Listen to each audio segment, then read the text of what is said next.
Hi உறவுகளே, இந்த கதையின் பெயர் சொல்ல மறந்த காதல். இந்த கதையின் ஆசிரியர் நான் உங்கள் ஜன்னத். இப்படியே அன்று அனைவரும் சந்தோஷமாக கார்த்திக்கின் திருமணத்தை எதிர்பார்த்து அனைவரும் அங்கு இருந்தார்கள். அனு பிரகாஷும் வெகு நேரமாக அப்படியே பேசிக் கொண்டிருக்கவும் பிரகாஷ் அனுவிடம் சென்று, ரொம்ப நேரமா நீ உட்கார்ந்தே இருக்க, நீ வந்து கொஞ்ச நேரம் படு என்று பிரகாஷ் சொல்லவும், ஆமா, நீ கொஞ்ச நேரம் வந்து படுத்து இப்படி உட்கார்ந்து இருக்க கூடாது என்று சரசும் சொன்னாள். சரி என்று அவளுக்கென்று ஒதுக்கப்பட்ட அறைக்கு சென்று அவள் உடைகளை மாற்றிக்கொண்டு அவள் உறங்குவதற்கு தயாரானாள். அடுத்த நாள் காலை முகூர்த்தத்திற்கு தயாராக வேண்டும் என்று அனைவருமே வெகு சீக்கிரமாக எழுந்து குளித்து அழகாக உடைகளை அணிந்து கொண்டு அனைவரும் தயாராக இருந்தார்கள். இங்கு பிரியா அவளுக்கென்று எடுத்து கொடுத்த முகூர்த்த புடவையை அணிந்து கொண்டு மணப்பெண் கோலத்தில் மிகவும் அழகாக இருந்தாள்.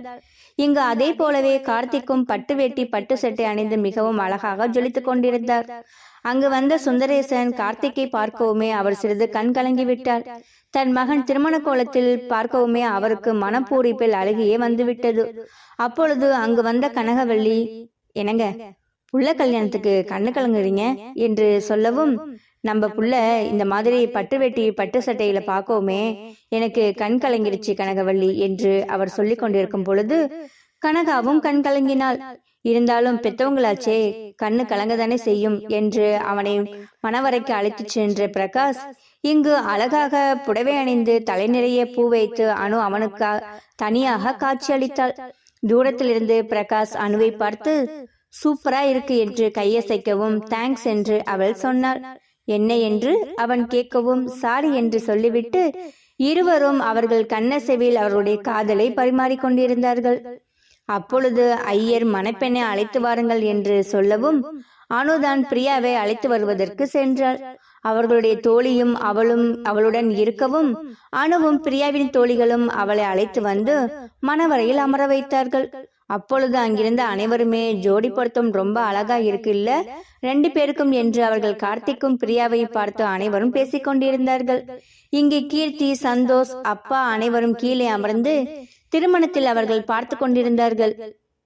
அப்பொழுது கீர்த்தி, அண்ணா இந்த மாதிரி தானே உனக்கும் கல்யாணம் நடக்கும் என்று கேட்கவும், எனக்கு மட்டும் இல்ல லூசு, உனக்கும் அந்த மாதிரி தான் கல்யாணம் நடக்கும் என்று சொல்லவும், அப்படியா, இதெல்லாம் பார்க்கறதுக்கு ரொம்ப எக்ஸைட்டா இருக்கு என்று சொல்லி கொண்டிருக்கும் பொழுது அவள் எதிர்பாராத விதமாக அங்கு சந்தோஷ் அப்பாவின் தங்கை ரேவதி வந்திருந்தாள்.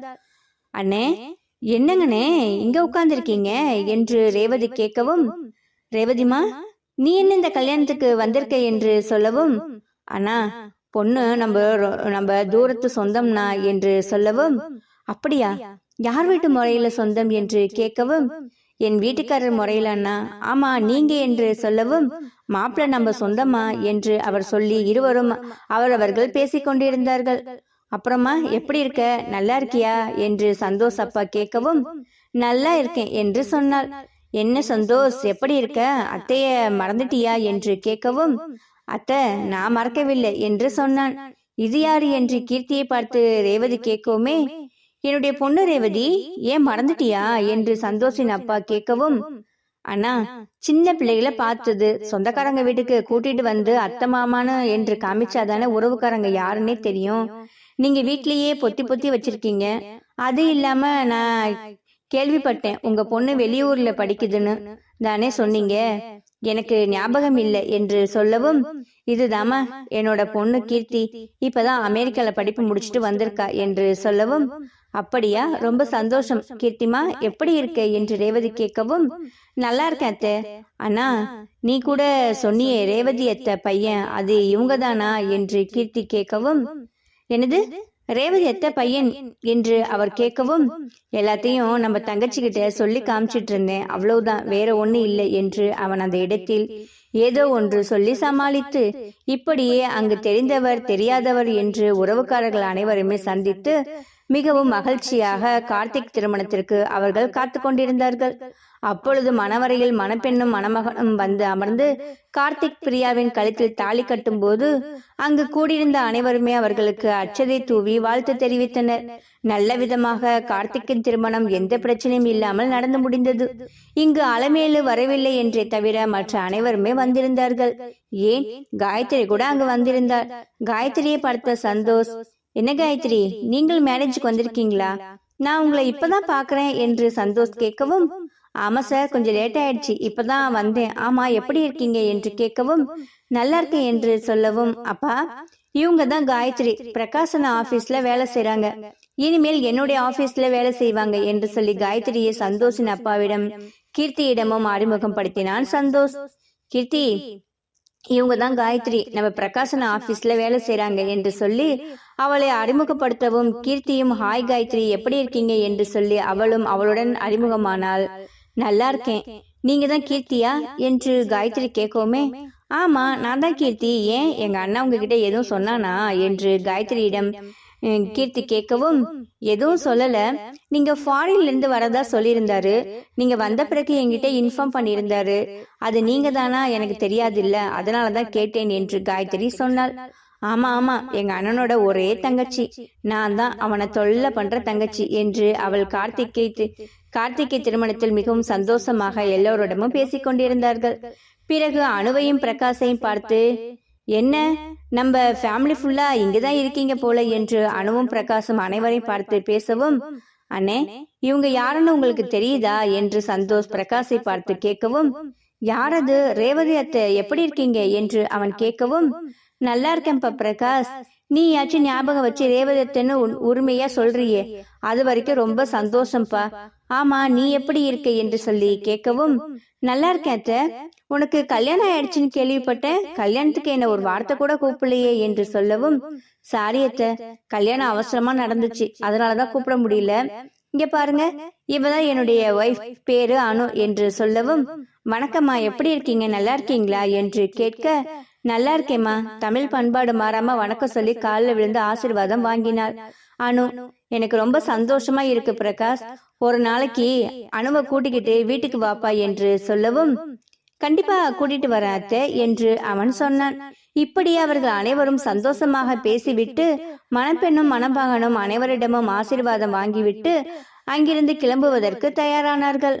அனுமா, நம்ம பொண்ணு மாப்பிள்ளைய அவங்க வீட்டுக்கு கூட்டிட்டு போயிட்டு தான் நம்ம வீட்டுக்கு வரணும், அதனால நீ எங்கேயும் அலைய வேண்டாம், நீ நேரா வீட்டுக்கு போயிட்டு இவங்களுக்கு தேவையான ஆரத்தி மட்டும் கிடைத்து வச்சுக்கமா, நான் பொண்ணு மாப்பிள்ளைய அவங்க வீட்டுக்கு கூட்டிட்டு போயிட்டு நாங்க வந்துடுறோம் என்று சொல்லவும், சரி அப்படியே பண்ணிடலாம் என்று சொல்லிவிட்டு, கீர்த்தி நீ என் கூட வரியா என்று கேட்டாள். ஆமா நீ, நான் உங்க கூட வர்றதுக்காக தானே நான் இவ்வளவு தூரம் இருக்கேன், நான் இந்த கல்யாணத்துல என்னென்ன சடங்கெல்லாம் நடக்குதுன்னு நானும் பார்க்கணும் இல்ல என்று அவள் சொல்லவும், ஆமா நீ, அவ பார்த்து வச்சுக்கட்டும், ஏன்னா அடுத்தது அவளுக்கு தானே கல்யாணம், அப்ப இதெல்லாம் பார்த்து வச்சுக்கிட்டா அவளுக்கு கொஞ்சம் எக்ஸ்பீரியன்ஸ் மாதிரி இருக்கும் இல்ல என்று அவன் சொல்லவும், டேய் வேணா, தேவையில்லாம என்கிட்ட வம்பு இழுக்காது என்று கீர்த்தி சொல்லவும், நான் என்னடி உன்னை வம்பு இழுத்தேன், என்னைக்கா இருந்தாலும் நீ கல்யாணம் பண்ணி ஒரு வீட்டுக்கு போக போற, அதை இப்ப தெரிஞ்சுக்கணும் சொன்னேன், தப்பா அண்ணி என்று சந்தோஷ் அனுவை பார்த்து கேட்கவும், நீங்க சொல்றதுலயும் தப்பு இல்ல, நீ சொல்றதுலயும் தப்பு இல்லம்மா, சரி வாங்க நம்ம வீட்டுக்கு போகலாம், நம்ம சண்டையை அங்க போய் வச்சுக்கலாம் என்று அனு சொல்லவும், இப்படி அவர்கள் அனைவருமே ஒன்றாக கிளம்பி கார்த்திக் வீட்டிற்கு சென்றார்கள். அங்கு சென்ற பிறகு கீர்த்தியும் அனுவும் மாப்பிள்ளை பெண்ணுக்கு தேவையான வேலைகளை செய்து கொண்டிருந்தார்கள். அப்பொழுது சந்தோஷ் பிரகாஷை சந்தோஷின் அப்பாவும் மூவரும் ஹாலில் அமர்ந்து பேசிக் கொண்டிருந்தார்கள். அண்ணா, உங்களுக்கு ரேவதி அத்தையை தெரியும் இல்ல? ஆமாடா, ஏன் தெரியாதா, நல்லா தெரியும், சித்தப்பாவோட தங்கச்சி தானே என்று அவன் சொல்லவும், ஆமா என்றான் சந்தோஷ். அது ஒன்றும் இல்லை, அவங்களுக்கு 2 ஆம்பளை பசங்க தான், அவங்க 2 பேருமே நல்லா படிச்சுட்டு ஐடி கம்பெனியில் வேலை செஞ்சிட்டு இருக்காங்கண்ணே. நம்ம கீர்த்திக்கு அவங்க வீட்டில இருந்து ஒரு மாப்பிள்ளை எடுக்கணும்னு எனக்கு ஆசை. ஏன்னா நம்ம தங்கச்சி அங்கங்க கல்யாணம் பண்ணி கொடுக்கறத விட நம்ம அத்தை வீட்டில் போய் அவள் வாழ்ந்தா நல்லா இருப்பான்னு எனக்கு தோணுது. ஆனா இந்த அம்மா பணம்னு சொல்லிட்டு பணத்து மேலதான் ஆசைப்படுறாங்க, ஏனே தெரியல என்று சொல்லவும், சரி விடுடா, சித்தியை பத்தி தான் உனக்கு தெரியுமே என்று பிரகாஷ் சொல்லிவிட்டு, ஆமா, நீ கீர்த்திகிட்ட பேசி பாத்தியா என்று பிரகாஷ் கேட்கவும், அண்ணா நான் கீர்த்திகிட்ட ஆல்ரெடி எல்லா விஷயத்தையுமே சொல்லிட்டேன். அவ அவங்க பசங்களை பார்த்ததே இல்ல, அதனால யாருன்னு தெரியலன்னு சொல்லிட்டா. ஆனா நம்ம பேசி முடிக்கிற மாதிரி இருந்தா நம்ம அத்தைய ஒரு நாளைக்கு எங்க வீட்டுக்கு வேணாம், நம்ம வீட்டுக்கு வர சொல்லலாம். இல்லைன்னா கீர்த்தியை கூட்டிக்கிட்டு நம்ம ஒரு நாள் அத்தை வீட்டுக்கு எல்லாமே போயிட்டு வந்து அவங்க பையனை பார்ப்போம். அவளுக்கு பிடிச்சிருந்துச்சுன்னா அவ கல்யாணம் பண்ணிக்கிட்டானா நம்ம தங்கச்சி அங்க கொடுக்கறதுக்கு விட தெரிஞ்ச இடத்துக்கு கொடுக்கறது எனக்கு நல்லதுன்னு படுது என்று நீங்க என்ன நினைக்கிறீங்க என்று பிரகாஷிடம் அவன் ஒரு ஒப்பினை கேட்கவும், அவனும் நீ சொல்றது எனக்குமே நல்லாதான் படுது. சரி, இந்த கல்யாணம் இப்பொழுது தானே நல்லபடியா முடிஞ்சிருக்கு, அடுத்து நம்ம கீர்த்தி கல்யாணத்துக்கு என்னங்கிறத யோசிப்போம், நீ கவலைப்படாத என்று சொல்லி இப்படியே மூவரும் பேசிக்கொண்டிருந்தார்கள். அப்பொழுது சந்தோஷின் அப்பா, தம்பி நீ நாலா பக்கமும் நல்லதா யோசிச்சு நல்லது செய்யற, ஆனா உங்க சித்தி அப்படி இருக்க மாட்டேங்கிறாளப்பா, அதான் எனக்கு கவலையா இருக்கு என்று சந்தோஷின் அப்பா சொல்லவும், சித்தப்பா நீங்க ஏன் கவலைப்படுறீங்க, அதெல்லாம் சித்தி நல்ல விதமா ஆயிடுவாங்க, நீங்க எதுவும் கவலைப்படாதீங்க.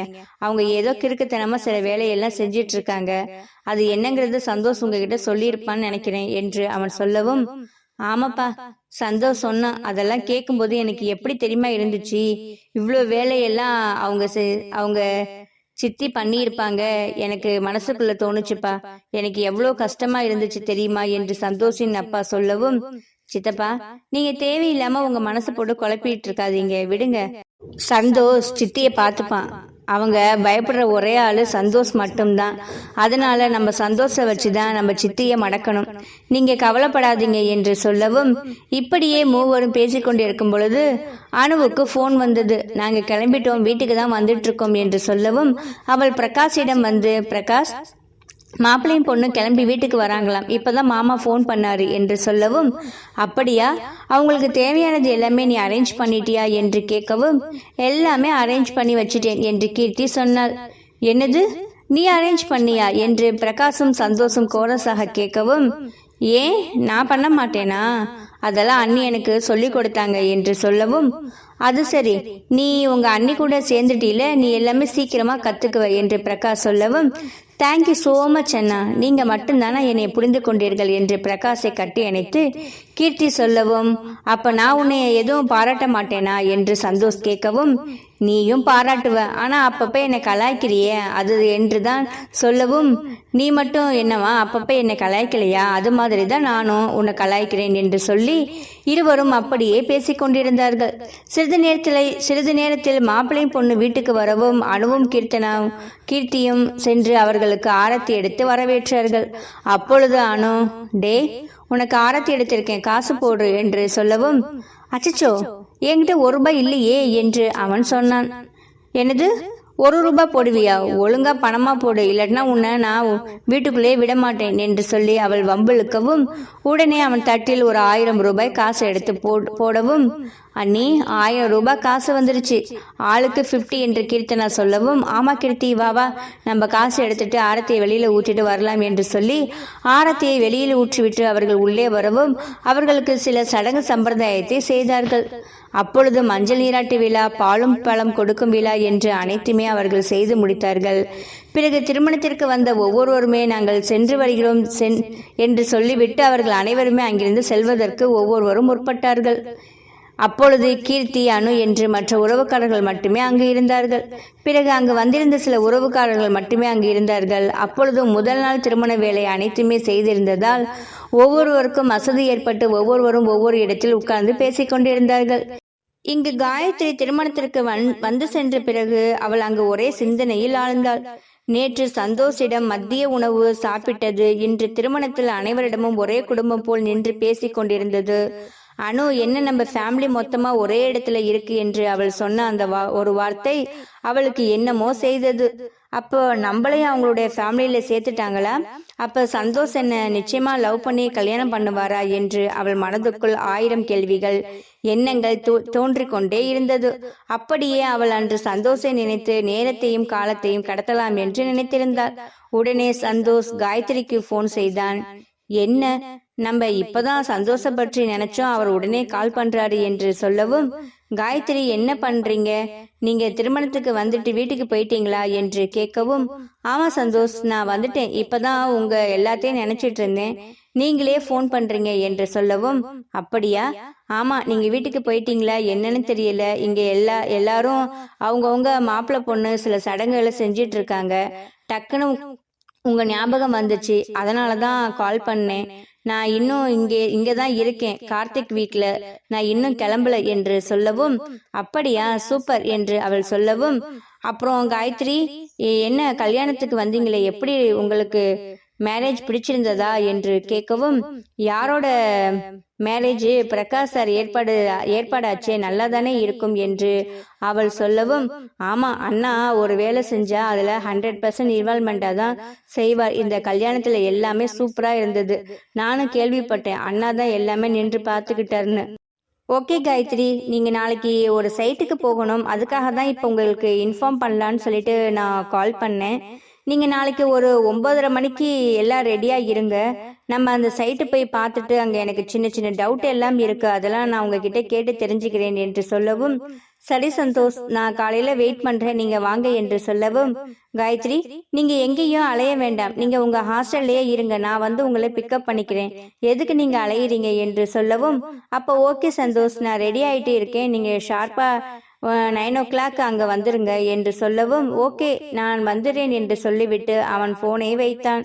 சந்தோஷ் போன் பேசி முடித்த பிறகு அனுவையும் சந்தோஷையும் வந்து பார்த்து, அண்ணா நாங்க கிளம்புறோம் அண்ணா, கல்யாணத்தை இவ்வளோ தூரம் முடிச்சுட்டு நாங்க இவ்வளோ தூரம் இருந்தது எனக்கு ரொம்ப சந்தோஷமா இருக்கு, இந்த மாதிரி எல்லாம் நான் எந்த கல்யாணத்தையும் இருந்ததே இல்லை, இப்பதான் மனசுக்கு திருப்தியா இருக்கு என்று சந்தோஷ் சொல்லவும், ஏண்டா அதுக்குள்ளாட்டியும் கிளம்புற, இன்னும் கொஞ்ச நேரத்துல நானும் கிளம்பிடுவேண்டா என்று சொல்லவும், ஓகே அண்ணா நீங்க பார்த்து போங்க, எனக்கு காலையிலிருந்து மண்டபத்தை சுத்தி சுத்தி நடந்தது, கால் எல்லாமே வலிக்குது, நாங்க கிளம்புறோம் என்று சொல்லவும், ஆமாண்ணா எனக்கும் ரொம்ப கால்லாம் வலிக்குது என்று கீர்த்தி சொன்னாள்.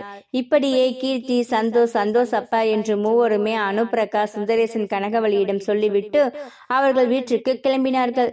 சரி சந்தோஷ், நீ பார்த்து பத்திரமா கார் ஓட்டிட்டு போ, வீட்டுக்கு போனதுக்கு அப்புறமா எனக்கு ஃபோன் பண்ணு என்று சொல்லவும், சரி நான் பண்றேன் நான் என்று சொல்லிட்டு சந்தோஷ் வீட்டுக்கு கிளம்பினான். வீட்டுக்கு செல்லும் வழியில் இன்று நடந்த திருமணத்தை பற்றி கீர்த்தி மிகவும் சந்தோஷமாக பேசிக்கொண்டே இருந்தாள். இவர்கள் இப்படி பேசிக்கொண்டே செல்லவும் வீடு வரவும் சரியாக இருந்தது. வீட்டுக்கு சென்று காரை பார்க்கிங் செய்துவிட்டு காலிங் பெல்லை அழுத்தவும் அம்மா வந்து கதவை திறந்தார். என்ன காலையில கல்யாணத்துக்கு போனீங்க, இன்னமும் உங்களுக்கு கல்யாண வீட்டுல விட மாட்டேங்கிறாங்களா என்று அவள் சிடுசிடுவென்று மூஞ்சியை வைத்து கொண்டு அவள் கேட்கவும், இவ்வளோ நேரம் சந்தோஷமா இருந்தோம், இங்க வரவுமே அம்மாவோட சுப்பிரபாதம் கேட்க ஆரம்பிச்சிட்டோமே என்று மூவருமே அவரவர்கள் மனதுள் நினைத்து கொண்டார்கள்.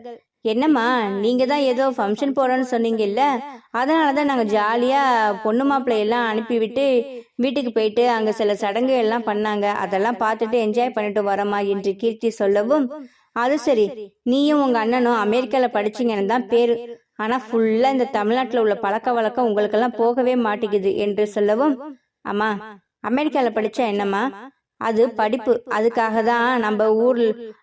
நம்ம ஊர் கலாச்சாரத்தை எல்லாம் விட்டு கொடுக்க முடியாது என்று கீர்த்தி சொல்லவும், அப்படி சொல்லி கீர்த்தி, இந்த அம்மாவுக்கு நம்ம அமெரிக்கால படிச்சுட்டு வந்துட்டா இங்க உள்ளது எல்லாத்தையுமே மறந்துடுவோன்னு நினைப்பு என்று அவன் சொல்லவும், வந்துட்டியாடா நீயும், சரி சரி சாப்பிட்டீங்களா இல்லையா, உங்களுக்கு ஏதாவது டிஃபன் செஞ்சு தரட்டுமா என்று அலமேலு கேட்கவும், அம்மா தாயே நீங்க ஒண்ணுமே செஞ்சு தர வேணாமா, நாங்க அங்கேயே வயிறு ஃபுல்லா சாப்பிட்டு வந்துட்டோம், எங்களை வெறும் வயிற்றோட விடுவாங்களா அனு அண்ணி, நல்ல சாப்பாடு போட்டு தான் அனுப்பியிருக்காங்க, நீங்க எதுவுமே பண்ணி தர வேண்டாம், நாங்க இப்போதைக்கு போயிட்டு இந்த ட்ரெஸ்ஸை மாத்திட்டு ஃப்ரெஷ் ஆயிட்டு படுத்து தூங்குனாதான் எங்களுக்கு வேலை என்று கீர்த்தி சொல்லவும், ஆமா கீர்த்தி நானும் அதை தான் சொல்ல வந்தேன் என்று சொல்லிவிட்டு அவர்கள் அறைக்கு செல்வதற்கு முற்படும் போது அப்பொழுது சந்தோஷின் அப்பா அலமேலுவை பார்த்து கேட்டார், ஏன் அலமேலு நீ ஏதோ ஃபங்க்ஷன் போறோன்னு சொன்னியே, நீ போயிட்டு எப்ப வந்த, நீ போனா அறிகுறி எதுவுமே இல்லை என்று அவர் கேட்கவுமே அலமேலு என்ன சொல்வதென்று தெரியாமல், ஃபங்க்ஷன் போன உடனே வந்துடணும்,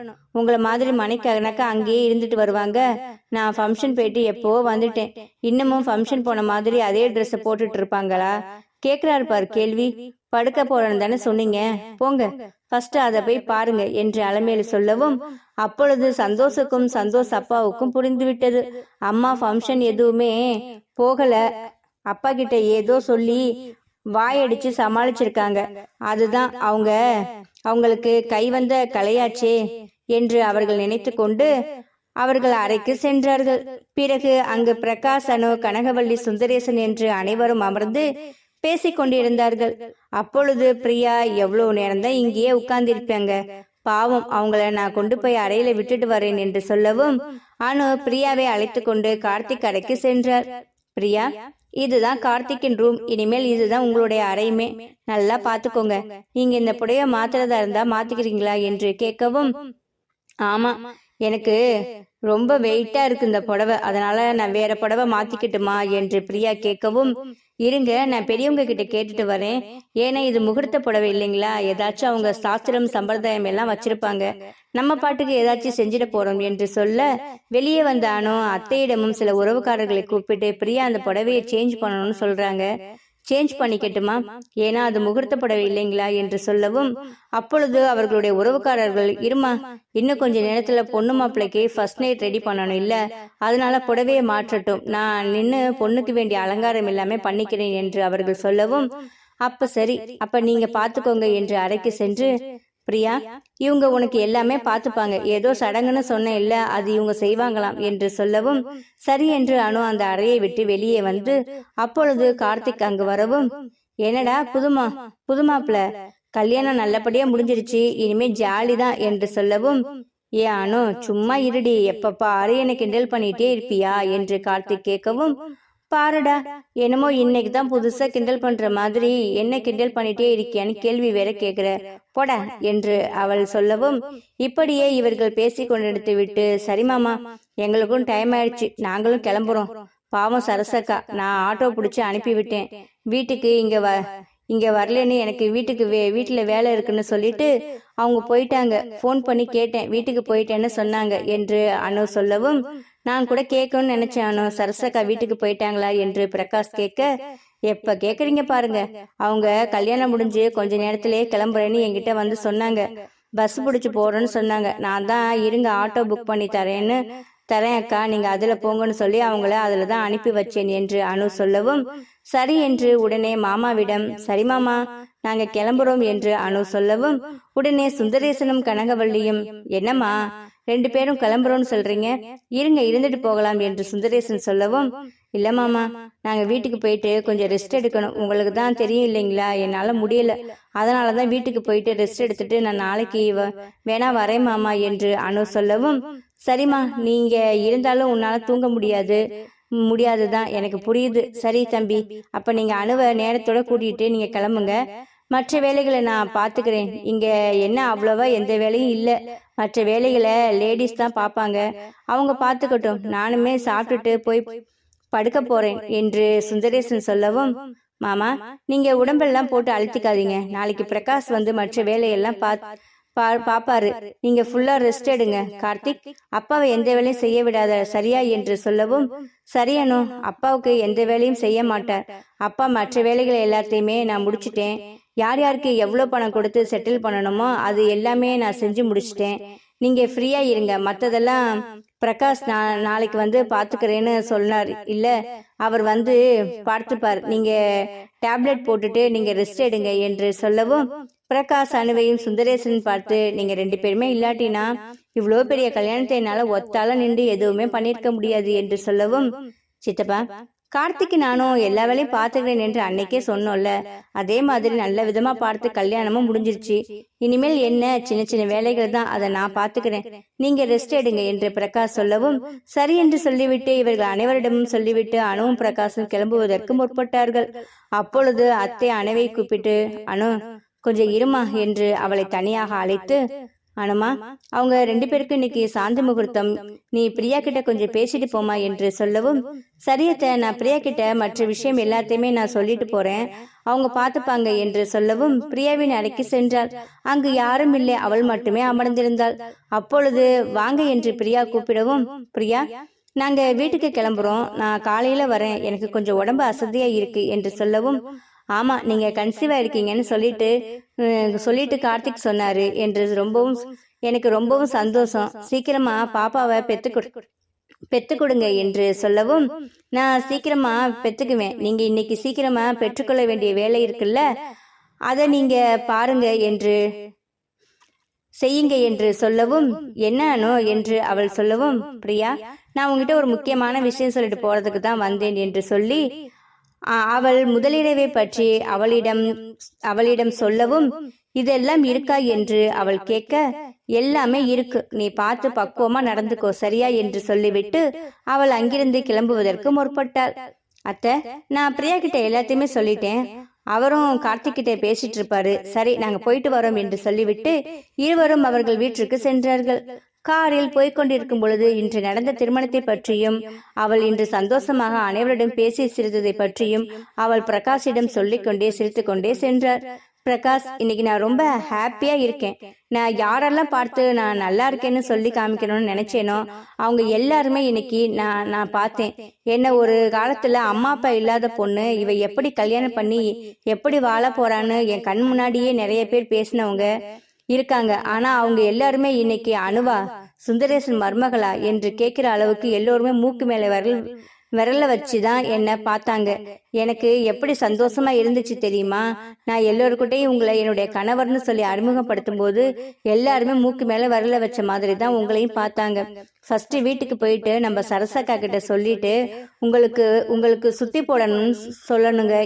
எல்லோருமே உங்க மேலதான் கண்ணா இருந்தாங்க என்று சொல்லவும், அனு இப்படி பேசி கொண்டு வந்ததே பிரகாஷ் அப்படியே ரசித்து கொண்டே வந்தான். என்ன பிரகாஷ், நான் இவ்வளவு தூரம் பேசிட்டு வரேன், நீங்க எதுவுமே பேசாம அமைதியா வரீங்க என்று கேட்கவும், இல்ல நீ இன்னைக்கு எவ்வளவு எக்ஸைட்டா என்ஜாய் பண்ணி இருக்கன்னு சொல்லிட்டு நீ சொல்ற ஒவ்வொரு விஷயத்திலையும் உன் முகத்துல பார்க்கும்போது எனக்கு நல்லாவே புரியுது. ஆனா நீ ரொம்ப ஹாப்பியா இருக்க நீ பேசுறத வச்சே நான் புரிஞ்சுக்கிட்டேன். அதனாலதான் என் பொண்டாட்டி பேசட்டுன்னு சொல்லிட்டு நான் அவளை பேச விட்டு அப்படியே பார்த்துட்டு இருக்கேன் என்று சொல்லவும், போங்க பிரகாஷ், என்னை கிண்டல் பண்றீங்களா என்று கேட்கவும், சேச்சே கிண்டல் பண்ணலடா, நான் உண்மையாதான் சொல்றேன். நீ இன்னைக்கு அந்த கல்யாணத்துல எவ்வளவு ஹாப்பியா இருந்தேன்னு நான் உன்னோட ஒவ்வொரு மூமெண்டையும் நான் பார்த்துட்டு தானே இருந்தேன். அதனாலதான் நான் அப்படி சொன்னேன் என்று சொல்லவும், அப்படியா, என்ன நீங்க கிண்டல் பண்ணலையா என்று அனு கேட்கவும், இல்லம்மா நான் ஏமா உன்னை கிண்டல் பண்ண போறேன், நீ தான் என்னுடைய செல்ல பொண்டாட்டியாச்சே என்று சொல்லவும், சரி என்று இப்படியே பேசிக்கொண்டே வீட்டிற்கு சென்றார்கள்.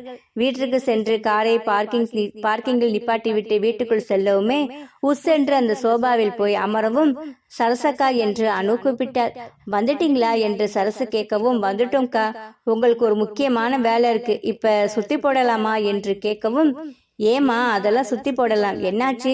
ஃபர்ஸ்ட் இவருக்கு சுத்தி போடனாக்கா, கல்யாணத்துக்குள்ள வந்தவங்க எல்லாமே அணு வீட்டுக்காரண்டு என் புருஷன் மேல எல்லோரும் கண்ணு வச்சுட்டாங்க என்று சொல்லவும், தம்பி மேல மட்டும்தான் கண்ணு வச்சாங்க, உன் மேலையும் தான் கண்ணு வச்சாங்க.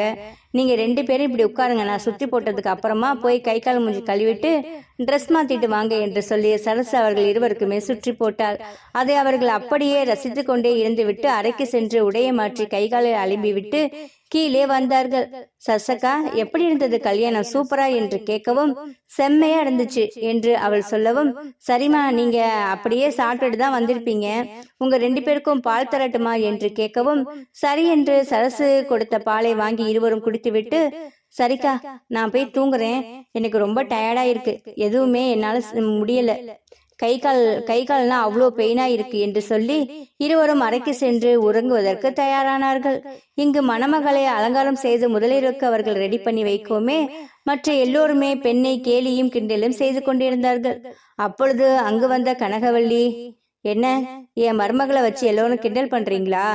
நீ எதுவும் பயப்படாதம்மா, இவங்க எல்லாம் இன்னும் ஒரு 2-3 நாளைக்கு தான் இருப்பாங்க, அப்புறமா நான் தான் இங்க இருப்பேன், நான் உன்னை இப்படி எல்லாம் கிண்டல் எல்லாம் பண்ண மாட்டேன் என்று சொல்லவும், இல்ல அவங்க கிண்டல் பண்ணல, இப்ப கிண்டல் பண்ணாம வேற எப்ப கிண்டல் பண்ண போறாங்க என்று அவள் அவர்களுக்காக சாதகமாக சொல்லவும், சரி ரெடி பண்ணிட்டீங்கன்னா பொண்ணை நீங்க ரூமுக்கு அனுப்பி வைங்க, அறையில கார்த்திக் வெயிட் பண்ணிட்டு இருக்கான் என்று சொல்லவுமே அவளுக்கு தூக்கி வாரி போட்டது. என்னது, ஃபர்ஸ்ட் நைட்டுக்கு அனுப்ப போறாங்களா? அவன் வேற நேத்து நிறைய பில்டப் எல்லாம் கொடுத்தானே, என்ன பண்ண காத்திருக்கானோ தெரியலையே என்று அவள் முகம் மாறியதை பார்த்து, என்னம்மா, முதலிரவுக்கு அனுப்புறேன்னு சொல்லவுமே உன் முகம் மாறுது, என்னாச்சு என்று கேட்கவும், ஒன்னில்லம்மா என்று அவள் வெளியில் எதையும் காட்டிக்கொள்ளாமல் சமாளித்தார். சரி என்று அவர்கள் கையில் பாலை கொடுத்து அவளை முதலிரவு அறைக்கு அவர்கள் அனுப்பி வைத்தார்கள். அங்கு கார்த்திக் இவளுக்காக காத்து கொண்டிருந்தான். உள்ளே சென்ற உடனே கதவை தாளிட்டு கார்த்திக் அருகில் செல்லவுமே, வாங்க மேடம், நேற்று என்னமோ என்ன பண்ண போறீங்கன்னு பார்க்கலாம் சொன்னீங்க, இன்னைக்கு என்ன முகையெல்லாம் இப்படி வெறுத்துட்டு படபடன்னு வரீங்க என்று சொல்லவும், அவள் அப்பொழுதுமே வெளியில் எதுவும் காட்டிக்கொள்ளாமல், அப்படியெல்லாம் ஒன்றும் இல்லை, எனக்கு வேர்க்குது, இவ்வளோ நேரம் சும்மா வெளியில நின்றேன் இல்லை, அதுதான் வேர்வையா இருக்கு, மற்றபடி வேற ஒன்றும் இல்லை என்று சொல்லவும், அப்படியா, நம்பிட்டேன் என்று கார்த்திக் சொன்னான்.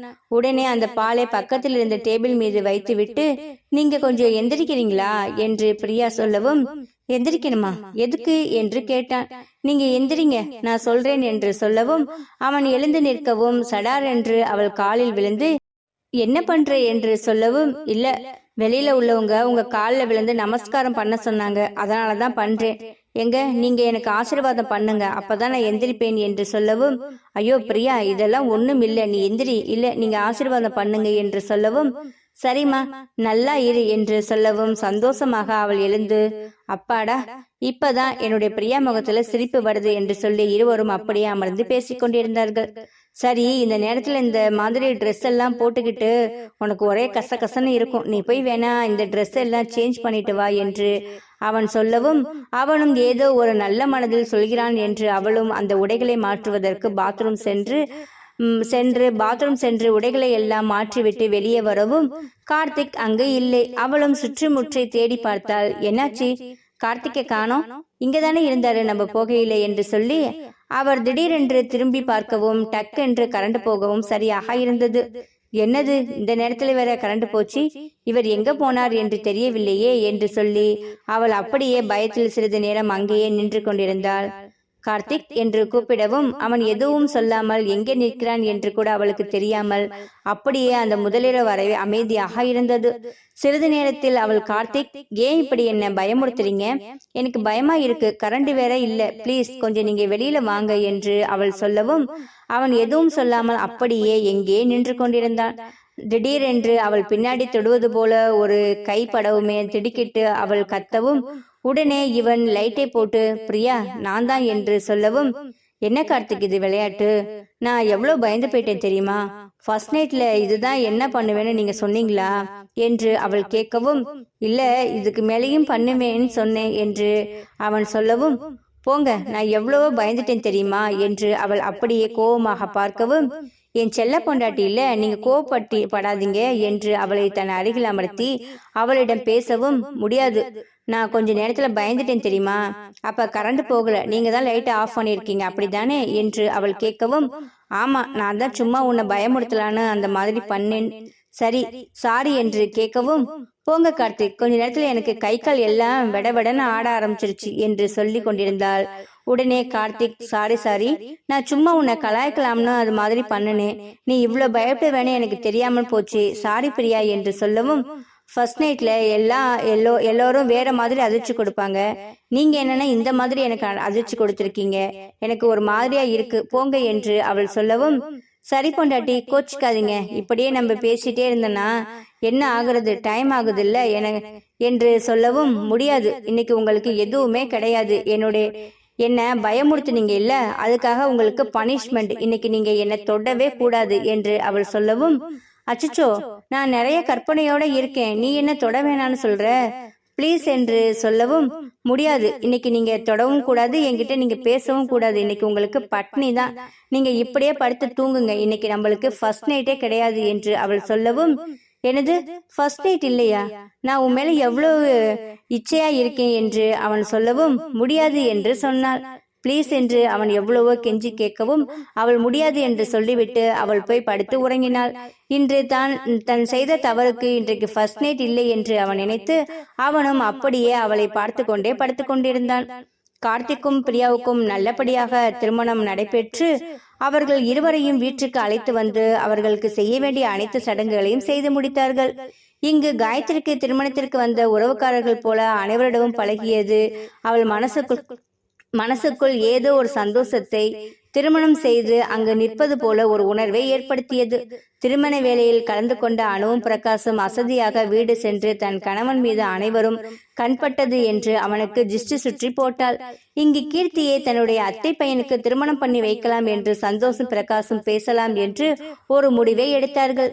திருமணத்திற்கு போகாமல் தன் திருமணத்திற்கு போயிட்டு வந்தேன் என்று சொன்ன அலமேலு தந்தையும் மகனும் கலாய்த்து அவர்களுக்கு மிகவும் சந்தோஷமாக இருந்தது. இவர்கள் வெகு நேர திருமணத்தில் இருந்து வீட்டுக்கு வரவும் கோபமாக இருந்த அலமேலுவை இவர்கள் கண்டு கொள்ளாமல் சென்று விட்டார்கள். இப்படி இன்று ஒவ்வொருத்தர்களும் ஒவ்வொரு நிலையில் இருக்கவும் இங்கு தன் காதல் மனைவியை ஏமாற்ற வேண்டும் என்று நினைத்து தன்னுடைய முதலிரவை அவன் தொலைத்தது அவனுக்கு என்னமோ போலிருந்தது. கார்த்திக்குடைய முதலிரவு நடக்குமா? இவ அனைத்துமே நம்ம பொறுத்திருந்துதான் பார்க்கணும். எப்ப தெரியுமா? நெக்ஸ்ட் எபிசோட்ல பார்க்கலாமா? இந்த கதை உங்களுக்கு பிடிச்சிருந்துச்சுன்னா இந்த கதைக்கு ஒரு லைக் அண்ட் ஷேர் கொடுத்துட்டு மறக்காம நம்மளுடைய சேனலை நீங்க சப்ஸ்கிரைப் பண்ணிக்கோங்க. இந்த கதையோட நெக்ஸ்ட் எபிசோட் நாளைக்கு பார்க்கலாம். தேங்க்யூ.